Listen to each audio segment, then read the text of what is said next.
Acho que pouca defensiva que o Corinthians não tinha. O Corinthians era um time permissivo, hoje foi muito menos, muito organizado defensivamente, muita doação dos jogadores, senti pouco. Não fazia sentido você pensar em uma renovação de contrato do Juliano. Pelo rendimento nessa reta final de campeonato, você pode discutir. E aí é uma questão de avaliar valores, etc e tal.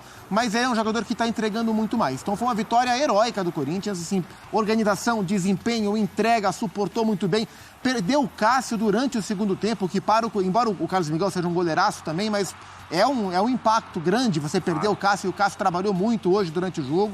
Então, o Corinthians mereceu vencer. E eu achei a entrevista... É chance ali, né? Matar isso. De matar para fazer o 2-0. Eu vi uma vitória da superação e da organização. Acho que o Corinthians avançou em algum... O Romero e o Wesley baixando. E isso foi muito importante para o Corinthians suportar o volume de jogo que o Grêmio tentou colocar. Então, foi uma vitória que tem que ser muito comemorada, porque... E o Zé sabe como é difícil jogar esse tipo de jogo. Os caras devem ter chegado arrebentado no vestiário. Não, sem dúvida. Com homem a menos é difícil. Ainda mais o Grêmio fazendo a pressão, o campo pesado.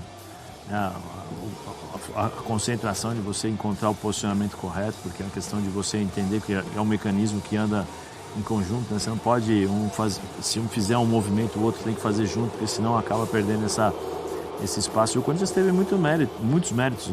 Quando a gente fala sobre 48 cruzamentos, foi justamente porque o Corinthians não deixou o time do Grêmio jogar por dentro. A única chance que o Grêmio tinha para criar alguma coisa contra o Corinthians no jogo de hoje era realmente pelos lados do campo. Porque o gramado estava ruim, Zé? Você acha que isso tem influência? Não, tem um pouco de influência porque o Grêmio não conseguiu dar tanta velocidade ao jogo. E é um time técnico, É um time técnico, né? Mas o Grêmio soube se adaptar.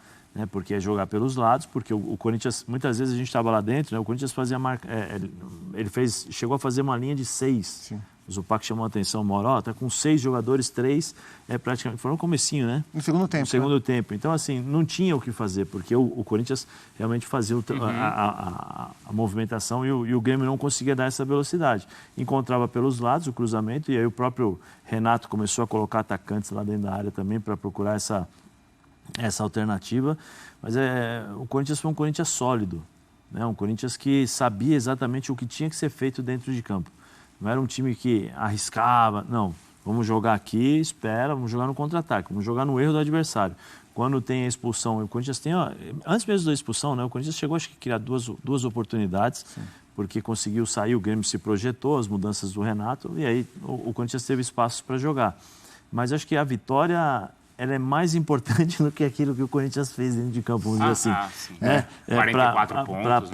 Para dar a tranquilidade para o Mano. Quando o Mano fala assim, não, vocês falaram que era 45, né? Então não posso pensar que é 45. Que é o tom de voz, né? Penso que... Né? Mas tudo bem, né? Mas ele tem 4 jogos para fazer 3 pontos agora. Mas ele dá tranquilidade. No último jogo, ele deu uma entrevista que para mim foi sensacional. O cara perguntou para ele o seguinte, ele falou assim, como é que, mano, para que serve isso, né? Para que serve esses jogos?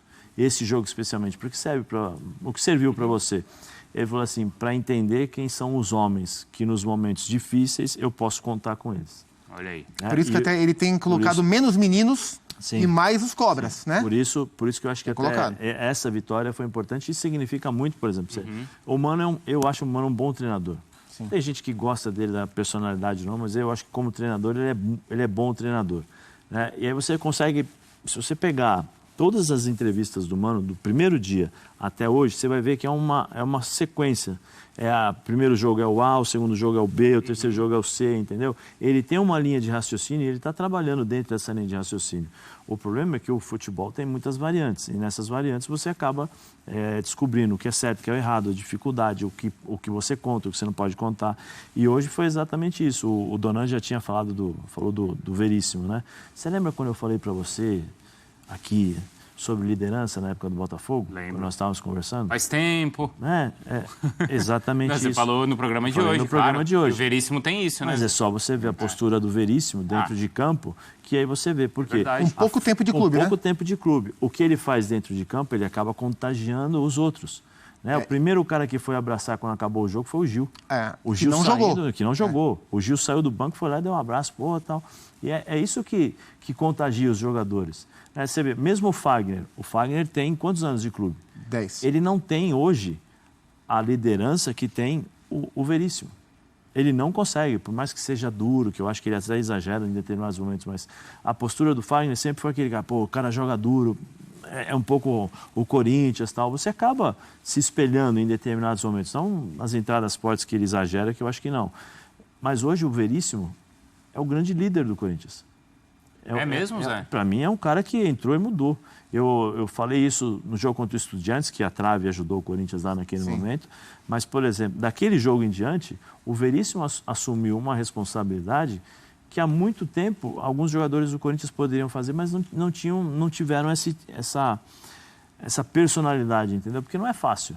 Você chega num clube agora e você já... Mas tem muito cara grande ali, né, Zé? O Renato, o Gil, o Cássio, o Fábio Santos. Mas, por exemplo... Mas o Veríssimo, ele é diferente. Ele precisou de pouco tempo, né, Zé, para ser uma liderança. E ele entrega isso com rendimento.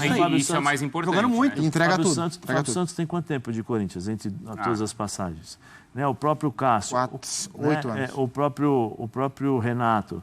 São lideranças que já a gente percebe. Por exemplo, o Renato tem uma liderança muito mais técnica. Sim. É um cara que fala, conversa e tal. Cássio xinga os caras. Só que o problema é que o Cássio ele fica preso a um lugar. Ele não pode chamar atenção, ele não pode ir no... E o Cássio fica limitado a determinadas situações. O Veríssimo não. O Veríssimo bate boca no meio campo, chama atenção lá no ataque, chega no meio campo. Acho que o mais importante é isso. Mesmo com pouco tempo de casa e num ambiente com figuras tão grandes, ele já conversa de igual para igual com esses adversários também. Isso me chama muito atenção. E é uma questão para o Corinthians resolver para 24 e o Mano vai esperar mais alguns pontinhos chegarem para pensar para 24. Vai ser difícil. Porque assim, o Bruno Mendes está acabando o contrato e aparentemente não vai renovar. O Gil acaba o contrato, não se sabe se o Gil vai ficar... Eu tenho até informação que antes dessa grande fase que o Gil está vivendo, nem o Gil sabia se ele, Gil, queria renovar. Sabia se o Corinthians quer renovar também. Mas ele foi fundamental nessa... Não, tá jogando muito. Né? Só ficou hoje fora por causa de cartão, porque ele tá pendurado.